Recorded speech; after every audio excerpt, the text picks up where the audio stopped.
The cliffhanger is an archetype within any form of media that is used by the storyteller as a means to actually keep something exciting, whether it's within the show or the season or movie when it does come to that installment or the one that will come next. A cliffhanger is extremely common when it does come to anything, so Ninjago is no stranger to it. But Ninjago has actually had a fair few cliffhangers over the course of its multi-season run, and a lot of them are really good, some of them are particularly bad. But one thing I do think in particular is interesting is when a cliffhanger does get you wondering, get you excited for the next season, get you really curious on where the story is going to go next. So in today's video, I want to discuss that, talk about 5 of, in my opinion, the best cliffhangers we've ever had within the show, and talk about how they really did influence the audience. But I would like to know, like always, when I do finish off my entries for the best cliffhangers, what are yours? Will you agree with the 5 I select? Will you not agree? I'm very curious to know because it's ultimately going to be subjective.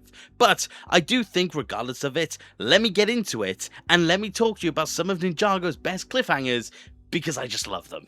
But I will say before we start, let me give a proper definition as to what a cliffhanger is. A cliffhanger is an exciting plot device, a tense situation, or an uncertain contest that leaves an audience without an immediate resolution. This could be unresolved tension, the origin of a character or a location, or real world use to simply just have you excited for something more. These are very common within any forms of media, and honestly, some of the best things that you can get from it. But in no particular order, the first cliffhanger I'm going to talk about today is one from the end of Rebooted, an iconic ending and cliffhanger at that. Zane had just sacrificed himself to defeat the Overlord. The ninja are in mourning, they've had a funeral, they've had this whole situation which really does resonate with us. A truly emotional moment when it does come to Ninjago. But at the very end, Pixel runs through Borg Tower, goes into the assembly room and gets asked, "Are we compatible now?" A robotic Zane voice, but no indication on who or where Zane is. And the season cuts to its credits. What happened with Zane? What state is he in? What do we truly know could happen? What is next for the ninja? Is he truly gone? Who truly knows? What a cliffhanger that truly was. Something that really did make you question. There is a lot of debate as to whether or not that reveal should have been shown off. But honestly, in my opinion, it definitely should have. That reveal, or that cliffhanger more specifically, definitely does serve as the most pivotal point in terms of what makes a cliffhanger what it truly is. Kudos to you, LEGO.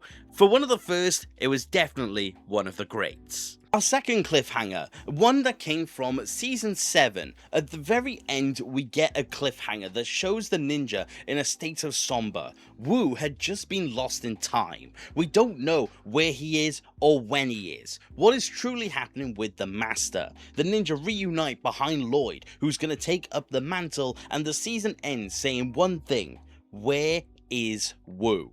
And it cuts to him within the time vortex, and again cuts to black.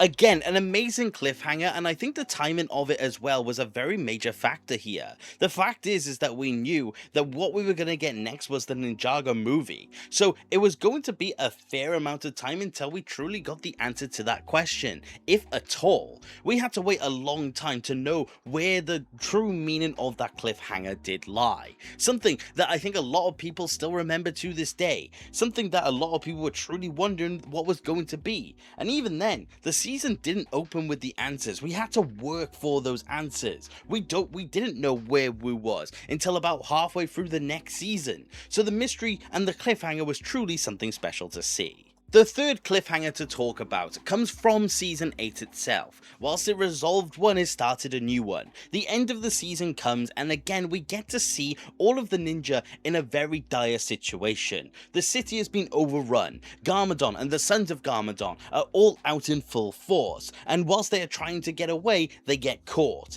But they use the Traveler's Tea to get away. We get to see the ninja go off to a new realm, the first realm, and we get to see the reaction of both sides of the spectrum. We get to see Lloyd and Nia realize that this is the situation that they're now in, and the OG ninja in a new place that they don't have the answer to. But again, the season ends there.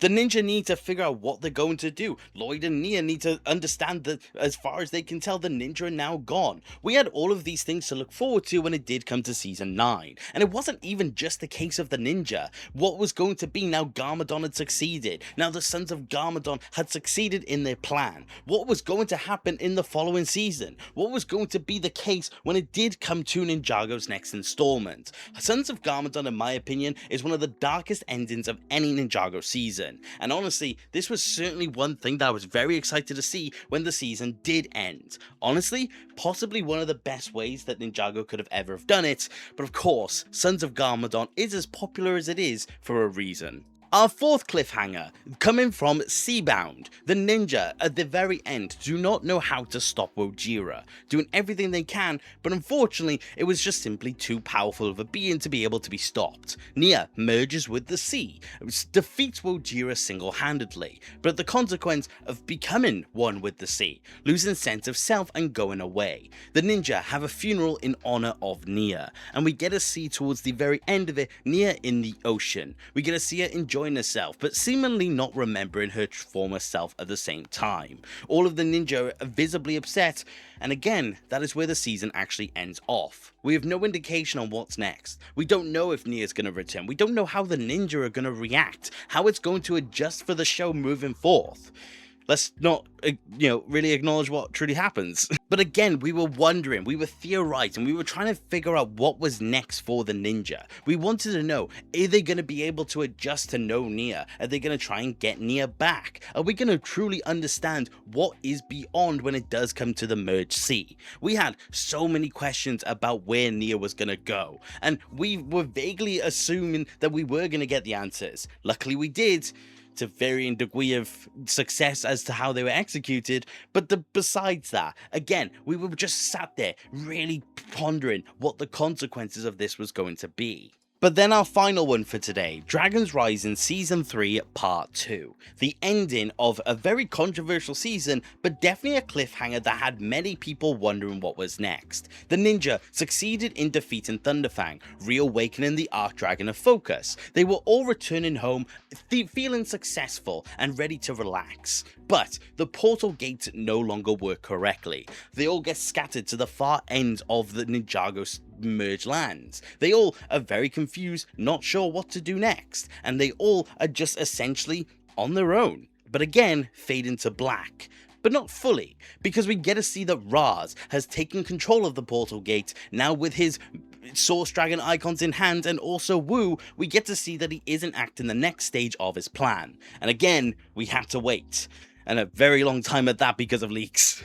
And definitely for one of the most recent cliffhangers of the lot, it is a personal favourite of mine. I think this cliffhanger was a perfect way of showing how you can really take advantage of the storytelling of Dragon's Rising. I love how we were just left completely up in the air as to what we were going to get next. How were the ninja going to get home? How were they going to reunite? What was Raz going to do? What were going to be the next villains? What were we going to see when it did come to Season 4 of Dragon's Rising? Again, in the end, Season 4 Part 1 did a fantastic job, in my opinion, of resolving it, showing all of their adventures, showing what they discover, who they discover, memories they discover, assuming that we get to see all of these new adventures and then in the end coming together to face one singular villain.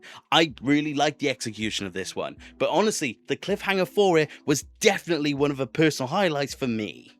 And honestly, that kind of brings me into the conclusion, because all of these 5 cliffhangers that I have talked about does just show one particular pattern. The ninja being faced with these interesting story beats and these amazing arcs and extending it into different seasons and showing the consequences of it, allowing us time to think about what could be next and then eventually seeing what could be next. The cliffhanger has been used very well when it does come to Ninjago, really keeping me enthralled and encapsulated and definitely wanting me to see more. I can't wait for what the future of Ninjago if the cliffhangers continue like this.